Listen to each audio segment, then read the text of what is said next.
Welcome to the Cimatron webinar. My name is Andy and I work at Technical Support.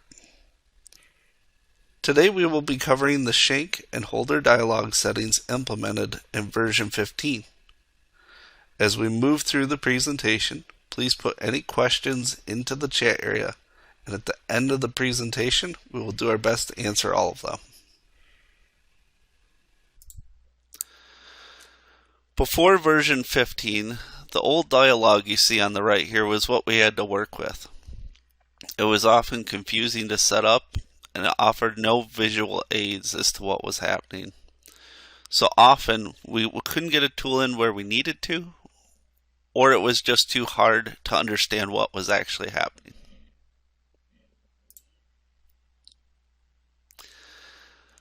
The new dialog at first doesn't look a lot different.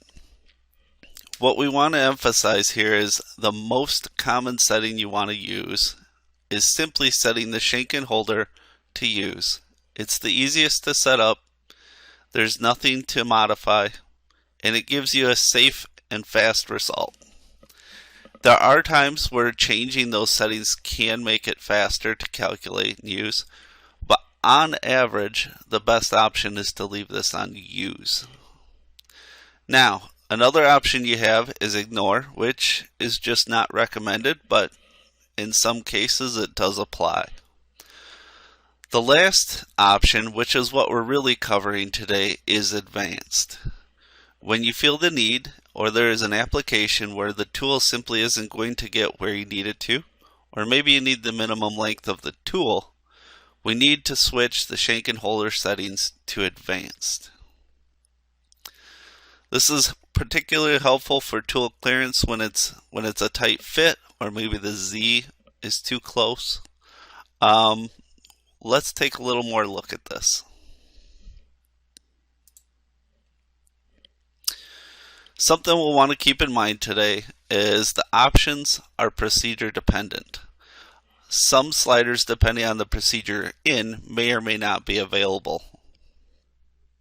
One of the things that you'll notice when you open the dialog is the gray at the bottom of each slider column. The cutter flute length and the full clear length are always considered against the accurate part. So there is no adjustability here. They're always going to be considered for safety and accuracy. Here we're looking at the default view when you have the Advanced tab open. So you'll set it to Advanced, and the only thing you'll see is an Access button. Click on that Access button, and this is the view you'll see. By default, this window is collapsed, and it's a good start. What we want to keep in mind here is when you're in this view, we always want to work from left to right with these sliders. You don't want to jump around out of order. So the very first column is the one that you want to work with. Once we have this set, we can worry about the rest. Ignore considered tools elements. This is the first column, and we have to set this before doing any of the rest. This tells the procedure what part of the tool assembly to check for collisions with. In the example to the right, the flute and the shank cannot be ignored for collision checking. The second and third holder stage is ignored for collision checking since the slider is moved down. Notice the ignored holder stages are grayed out.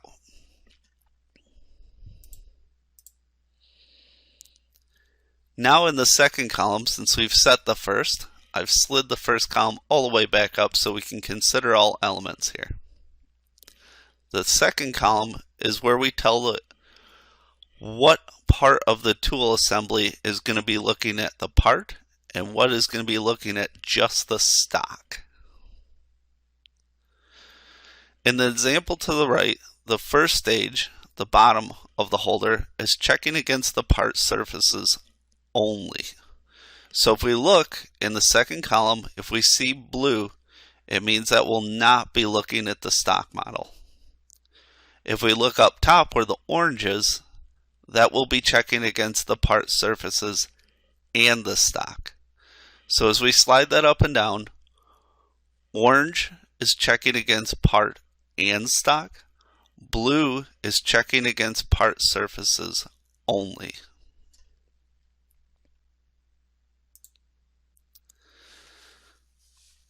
This is important to remember because when we consider both the part and the stock, this will increase the calculation time. It's a safer result, but it will take more time to do this. So when you're making these changes, keep this in mind.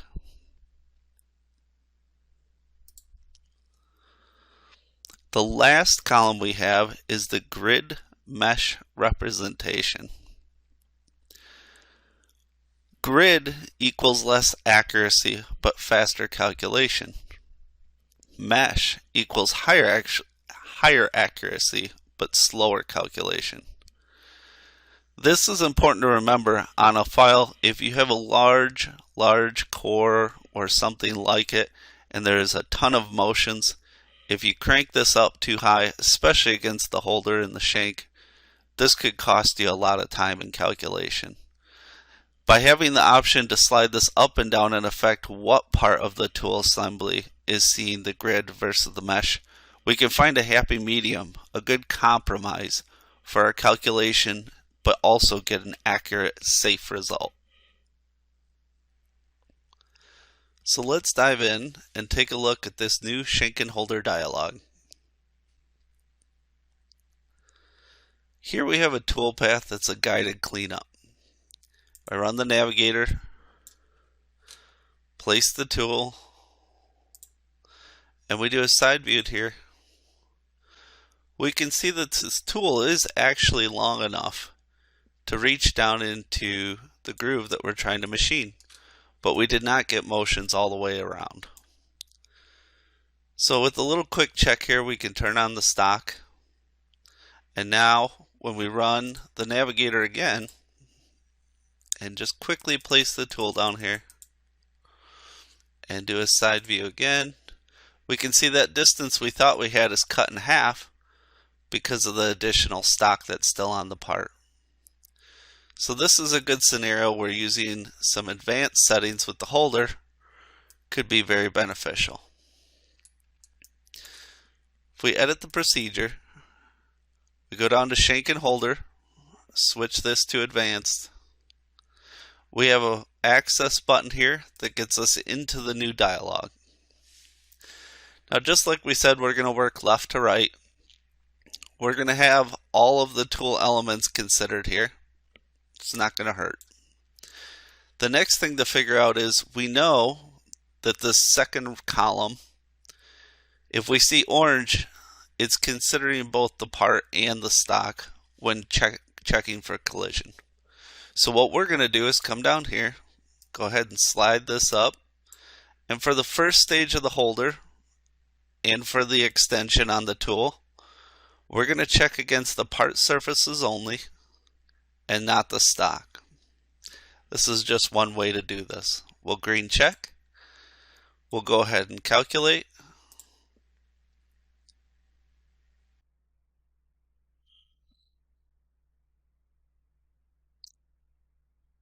This time, when we have the stock not being part of the calculation and collision checking, we'll run the navigator again,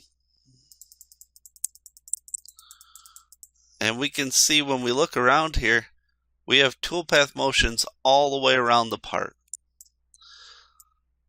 Even when we get around these areas that are a tight squeeze, it's removed the motions where it's up against the part, but it went ahead and did all of the rest of the groove where it could. So this is one way that you can manipulate that collision checking.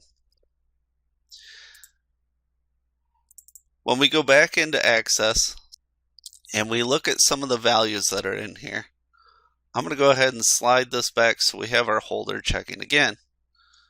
If we look over here on the holder Z safety value, you can see the default is 1 millimeter.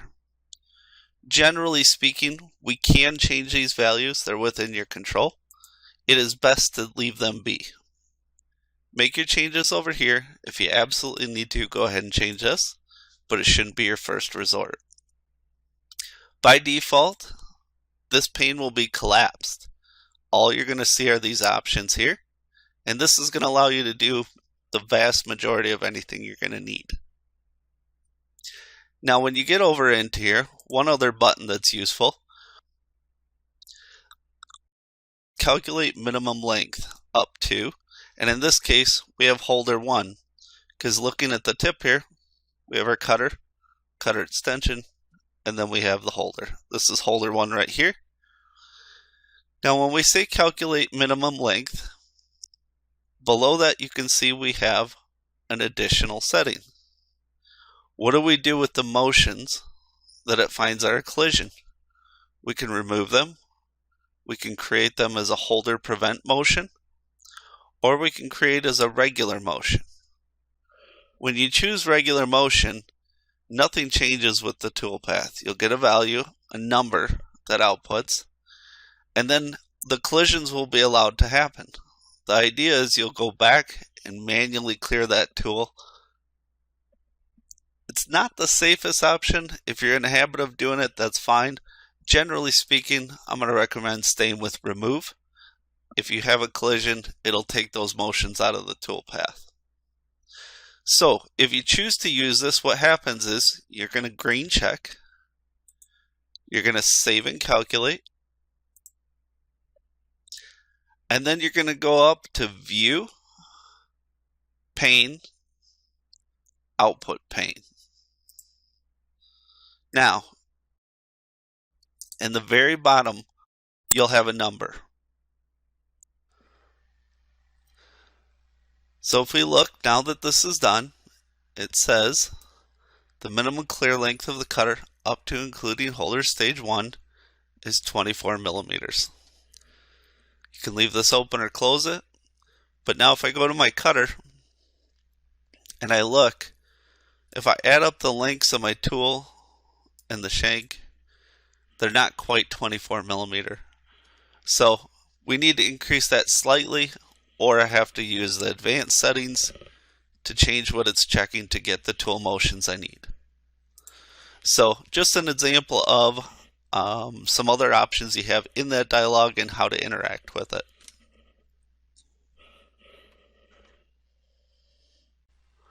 We're going to hop back over, talk about the grid and mesh safety values. When you're in the panel in the top right corner with the advanced settings, you'll notice that there's a drop down for the grid size, and then you can see the grid safety and mesh values. As you change the grid size from the default, you'll also notice that the values further down for holder and shank safety, things like that, they'll move, they'll adjust based on that grid size. The grid size can affect the access to certain regions on a part or multiple parts. So if you're cutting, let's say, 4 identical parts, but they're spread out on fixtures over a large area, if you're cutting with a small tool and it doesn't seem to want to go over and cut the other tools, that's a grid issue. It has to do with what that's set to. So making adjustments there can make all of that go away. Now, the smaller the grid size, the higher the calculation time. The mesh safety values depend on the procedure tolerance. So the tighter that is, the smaller the value. That's going to wrap it up for today. As a reminder, we have our main website to check out at Cimatron.com. If you're a North American customer, don't forget you can reach out to us at support-us@Cimatron.com or call us at the main number shown, same number we've had. Thank you for checking out our webinar today. Have a great week.